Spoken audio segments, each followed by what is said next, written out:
ஜீவ ஊற்று சேனலுக்கு அன்புடன் அழைக்கிறேன். இன்று அனைவருக்கும் இனிய கிறிஸ்மஸ் நல்வாழ்த்துக்களை சொல்லிக் கொள்கிறேன். இன்று பார்த்தீங்கன்னா, நான் எந்த சர்ச் எதுக்கும் நான் போக மாட்டேன்.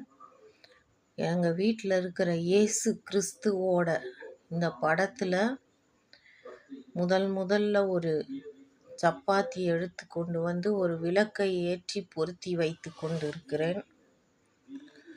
ஆண்டவர் மிக எளிமையானவர். நீங்கள் சர்ச்சில் போனோம், அங்கே போனோம், இங்கே போனோன்னா இல்லை, உங்கள் வீட்டிலேயே அவர் குடிக்கொண்டு இருப்பார். அவரை நீங்கள் எளிமையான முறையில் வழிபடுங்கள். மத்தேயு, மார்க், லூக்கா, யோவான் என்ற சுவிசேஷம், ஆண்டவராகிய இயேசு கிறிஸ்துவின் சுவிசேஷத்தை படியுங்கள். உங்களுக்கு எல்லாவித விடுதலையும் கண்டிப்பாக இயேசு கிறிஸ்து கொடுப்பார்.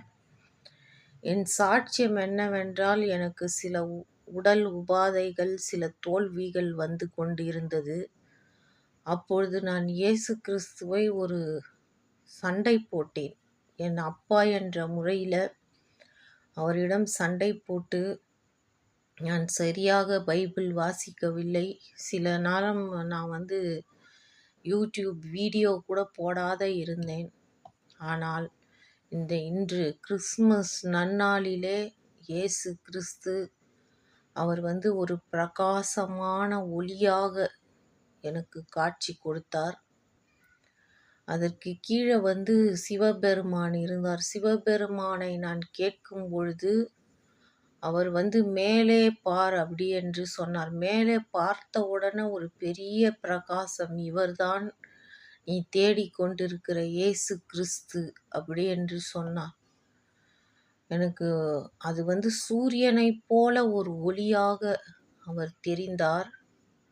அவர் ஒரு உருவம் கிடையாது. இதெல்லாம் மனிதன் உருவாக்கின ஒரு உருவத்தை தான் நாம் இப்போ பார்த்து கொண்டிருக்கிறோம். ஆனால் நம்ம மனசாட்சிக்கு இது ஒரு உருவமாக நாம் இயேசு கிறிஸ்துவை வணங்கி கொண்டிருக்கிறோம். ஆனால் அவர் எப்படி இருக்கிறார்னா, ஒரு மிகப்பெரிய சூரிய ஒளியை போல ஒளி ரூபமாக இருக்கிறார். அவர் ஒளியாக இருக்கிறார். நீதியின் சூரியனாக நம்ம எல்லாத்தையும் பார்த்து கொண்டிருக்கிறார். அப்படியாப்பட்ட சிவபெருமானே அவரை